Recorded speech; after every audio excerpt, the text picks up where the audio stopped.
एक पल के लिए रुको, जरा खुद को महसूस करो। आज तुम ये वीडियो देख रहे हो शायद इसलिए नहीं कि तुम्हारे पास कोई काम नहीं है, बल्कि इसलिए क्योंकि दिल के अंदर कुछ भारी सा चल रहा है। दिमाग शांत नहीं बैठ पा रहा और तुम्हें लगता है कि शायद कोई रास्ता, कोई जवाब, कोई राहत मिल जाए। हम सब कभी ना कभी ऐसी ही मन की लड़ाई से गुजरते हैं, लेकिन आज मैं तुम्हें एक ऐसा ज्ञान देने वाला हूं जो सिर्फ तुम्हें सुनने के लिए नहीं बल्कि तुम्हारी जिंदगी को बदलने के लिए है। आज की दुनिया में एक शब्द बहुत बार सुनने को मिलता है, डिप्रेशन, और हम सोचते हैं कि ये किसी बीमारी की तरह अचानक आ गया। हकीकत ये है कि ये हमारी भावनाओं, उम्मीदों और अटके हुए विचारों से बना हुआ जाल है। ये मन की उलझन है, और इस मन के दर्द को समझने के लिए अगर कोई सबसे गहरा ज्ञान दे सकता है तो वो है गौतम बुद्ध का ज्ञान। एक सवाल तुमसे, क्या तुम्हें कभी ऐसा लगा है कि तुम अपने आसपास जितने भी लोग हो उन सब के बीच होते हुए भी अंदर से अकेले महसूस करते हो? कभी लगा कि जो कुछ भी कर रहे हो वो पर्याप्त नहीं? कभी अपने विचारों से थक गए हो? अगर हाँ तो सुनो, क्योंकि यही वो बिंदु है जहां से परिवर्तन शुरू होता है। बुद्ध क्या कहते हैं? वे कहते हैं, मन ही दुख का कारण है और मन ही उसके समाधान का रास्ता। इसका मतलब ये नहीं कि तुम्हारे दर्द की वजह तुम खुद हो। इसका मतलब है कि तुम्हारे दर्द का नियंत्रण भी तुम्हारे ही पास है। जो शक्ति तुम्हें तोड़ सकती है वही शक्ति तुम्हें बना भी सकती है, और वो शक्ति है तुम्हारा मन। देखो, डिप्रेशन सिर्फ दर्द नहीं होता, वो दर्द में उलझा हुआ मन होता है। दर्द होना खराब नहीं, दर्द मनुष्य को बदलता है, लेकिन उस दर्द में डूब जाना, उसे पकड़कर बैठ जाना, ये हमें दुख देता है। बुद्ध कहते हैं कि दुख किसी भी विचार या स्थिति को पकड़े रहने से पैदा होता है। हम छोड़ नहीं पाते और वही हमें घुटन देता है। सोचो, कितनी बार तुमने ऐसी यादें, ऐसी बातें, ऐसे लोग, ऐसे फैसले दिल से लगाए रखे जो आज जिंदगी में कोई मतलब नहीं रखते।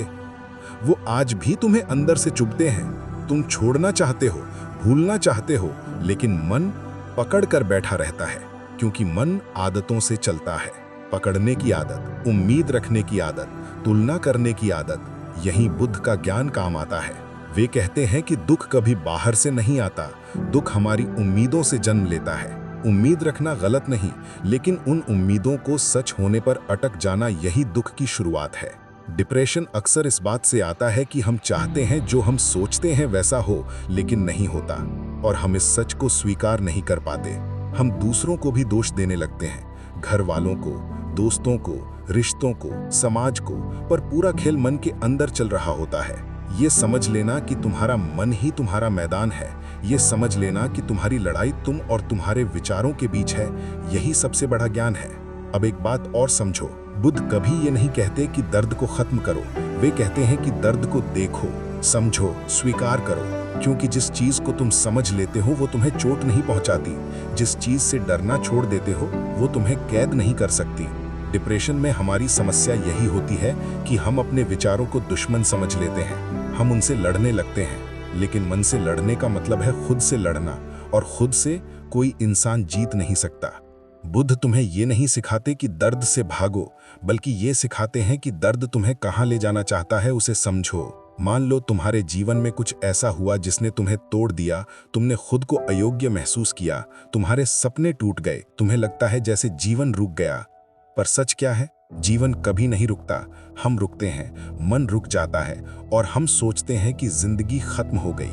और यही बुद्ध का पहला ज्ञान काम आता है। सब कुछ अस्थायी है। तुम्हारी समस्या अस्थायी है, तुम्हारा दर्द अस्थायी है, तुम्हारे विचार अस्थायी हैं, लेकिन ये हम तब समझते हैं जब हम उन्हें दूर से देखते हैं। डिप्रेशन इसी वजह से जकड़ लेता है क्योंकि हम अपने दर्द को अपनी पहचान बना लेते हैं। हम सोचते हैं मैं दुखी हूँ, जबकि सच्चाई है मेरे अंदर दुख है। दोनों में बहुत फर्क है। अगर मैं दुख हूँ तो वो मैं हूँ, लेकिन अगर मेरे अंदर दुख है तो वो बदल सकता है। यही बुद्ध का असली ज्ञान है।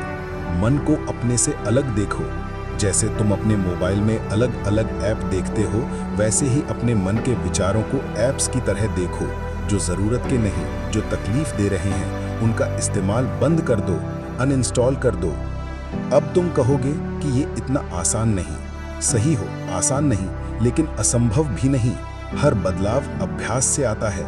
तुम खाना बनाना पहली बार में नहीं सीखते, गाड़ी चलाना पहली बार में नहीं आता, चलना तक थोड़ा थोड़ा करके सीखा था, तो मन को भी धीरे धीरे समझना पड़ेगा।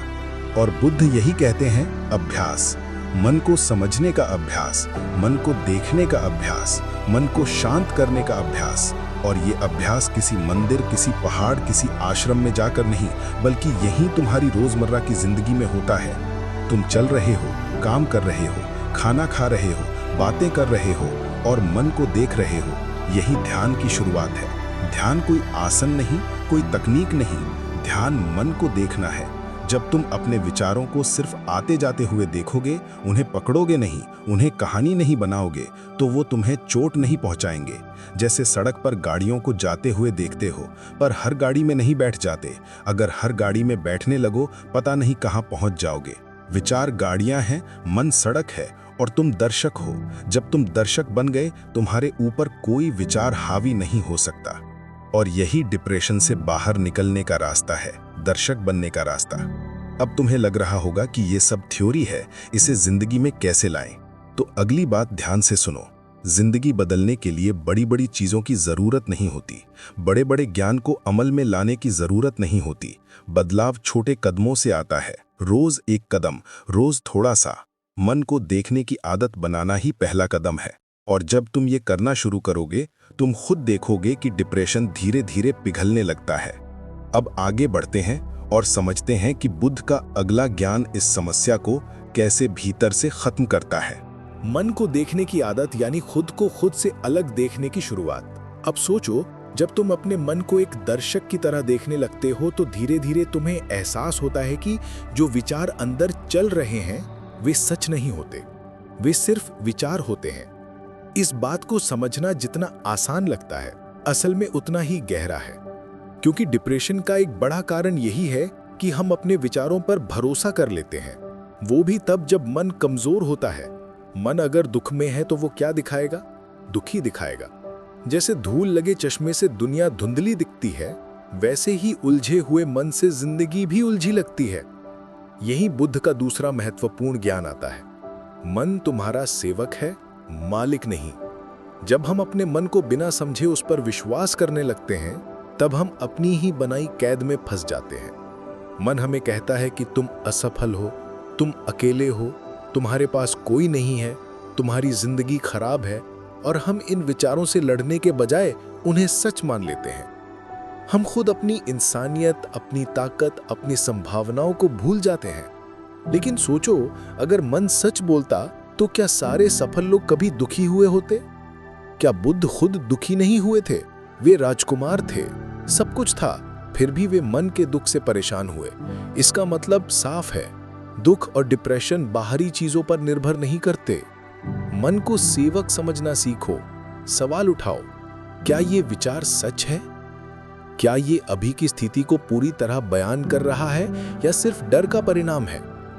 क्या मैं अपने विचारों को देख सकता हूं बिना उनसे प्रभावित हुए? जब तुम ये सवाल पूछते हो, तुम अपने विचारों पर नियंत्रण नहीं बल्कि स्पेस बना रहे हो। यही स्पेस जिंदगी बदल देता है। उसी स्पेस में मन शांत होता है और तुम अपने अंदर छिपी ताकत को देख पाते हो। अब बुद्ध के अगली ज्ञान की तरफ बढ़ते हैं। असंतोष दुख की जड़ है। हम दुखी इसलिए नहीं होते क्योंकि जिंदगी में कुछ कम है। हम दुखी इसलिए होते हैं क्योंकि हम मानते हैं कि हमें और होना चाहिए था। मान लो किसी ने परीक्षा में 90% लाए, लेकिन उसे दुख है कि 95% नहीं आए। किसी ने अच्छी नौकरी पाई, लेकिन दुख है कि दूसरे को ज्यादा सैलरी मिल रही है। किसी को प्यार मिला, लेकिन दुख है कि सामने वाला परफेक्ट नहीं है। असंतोष सिर्फ तुलना से नहीं आता, ये हमारी उम्मीद से आता है। हम जिंदगी को वैसे चाहते हैं जैसा हम सोचते हैं, और जिंदगी वो देती है जो सच में हमारे लिए सही होता है। लेकिन इस सही को समझने में समय लगता है। बुद्ध कहते हैं कि जब हम स्वीकार करना सीख जाते हैं, तभी हम दुख से मुक्त होते हैं। स्वीकार करने का मतलब हार मानना नहीं है। इसका मतलब है कि तुम वास्तविकता को समझते हो और उसी के आधार पर आगे बढ़ते हो, ना कि अपने मन की कल्पनाओं के आधार पर लड़ते हो। अगर बारिश हो रही है और तुम रो रहे हो कि सूरज क्यों नहीं निकला, तो बारिश रुक नहीं जाएगी, तुम्हारा दुख जरूर बढ़ जाएगा। यही हम रोज करते हैं, हम सच्चाई से लड़ते रहते हैं। तो बुद्ध क्या कहते हैं?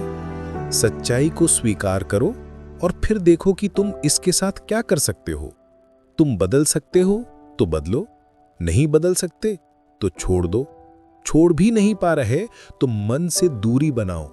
और दूरी कैसे? ध्यान से, देखने से, समझने से। अब ध्यान यानी मेडिटेशन की बात तुम्हें भारी लग सकती है।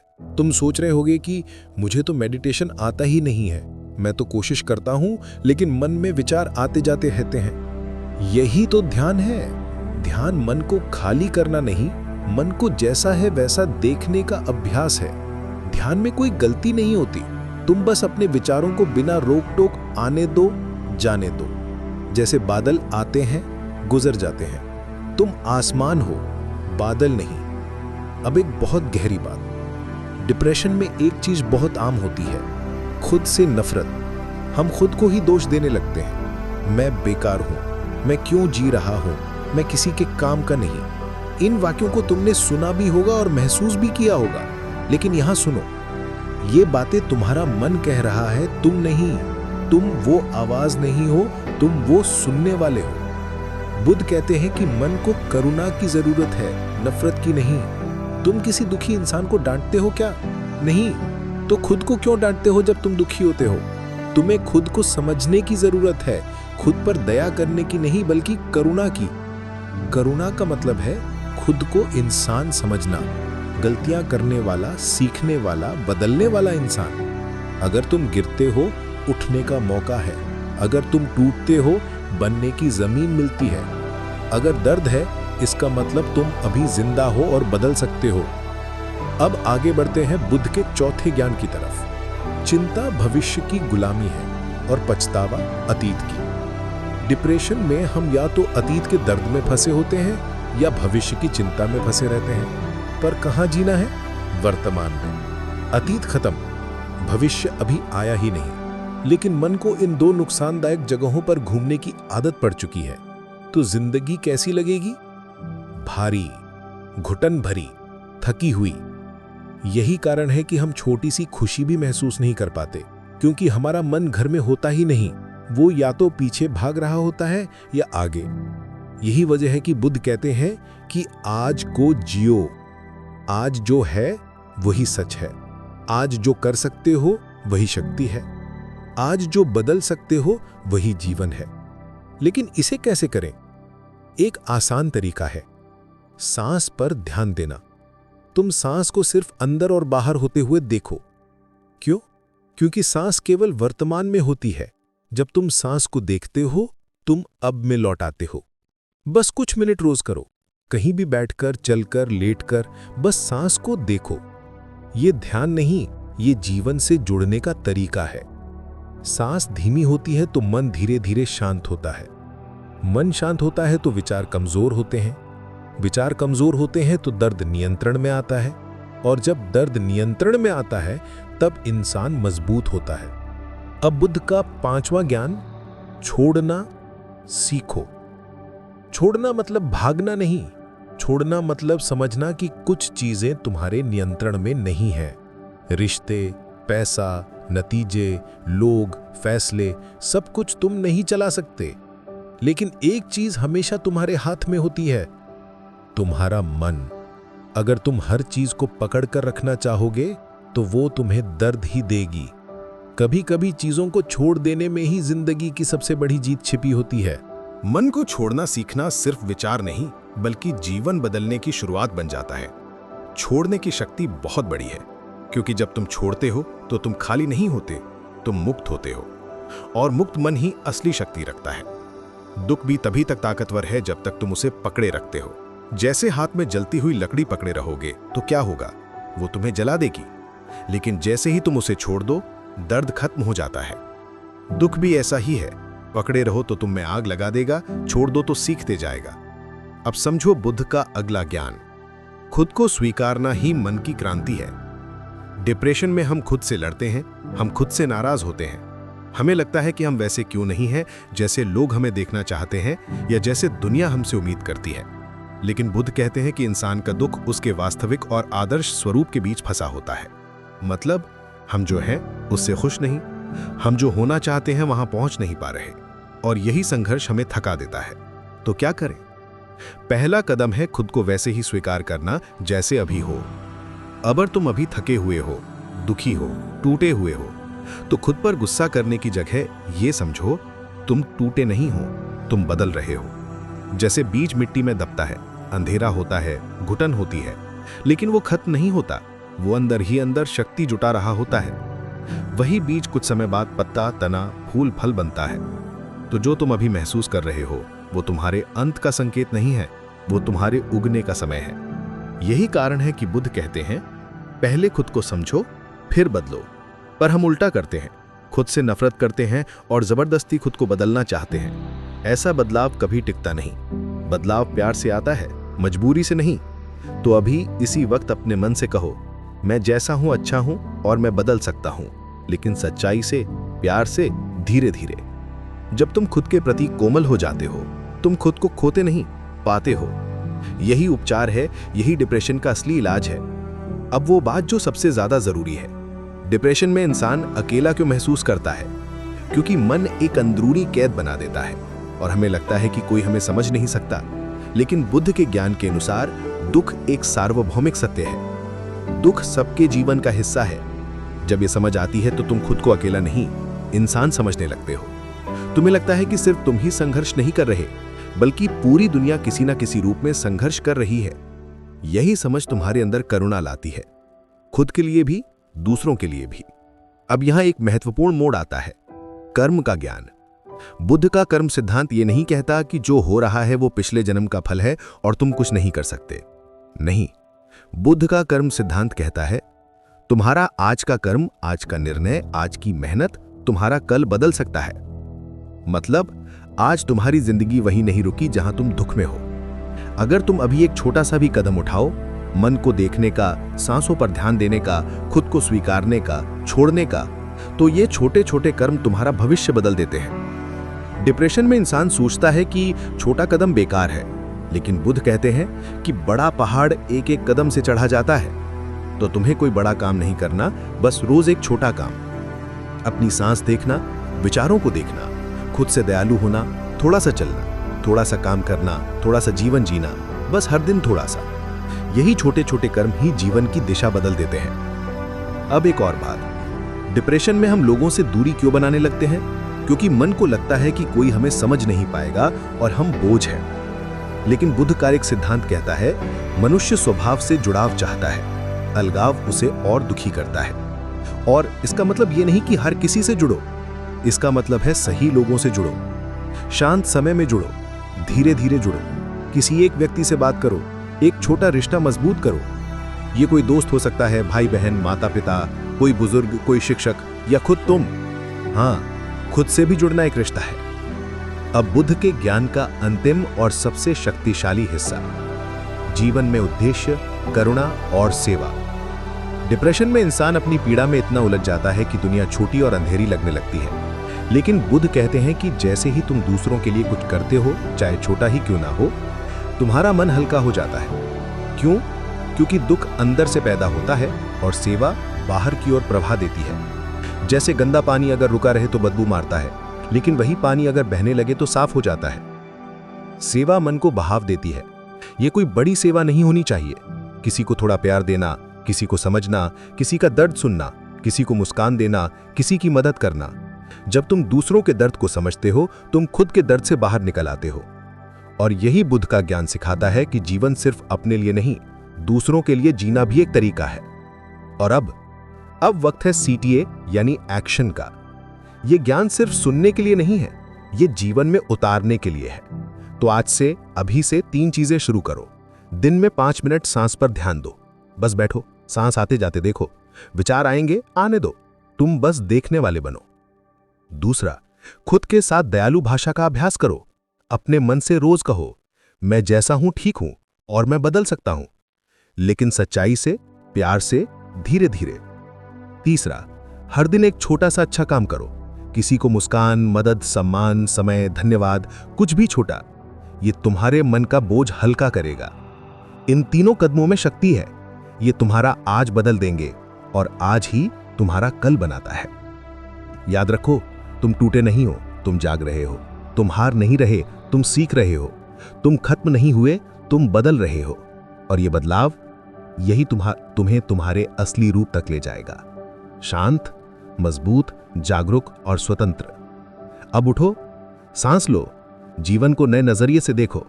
बुद्ध का ज्ञान सिर्फ सुना नहीं जाता, जिया जाता है। और आज से तुम्हारी जिंदगी बदलने की प्रक्रिया शुरू हो चुकी है। आज से नहीं, अभी से। बस आगे बढ़ते रहो, धीरे धीरे, दयालुता से, समझदारी से। यही बुद्ध का मार्ग है, यही मन की आजादी।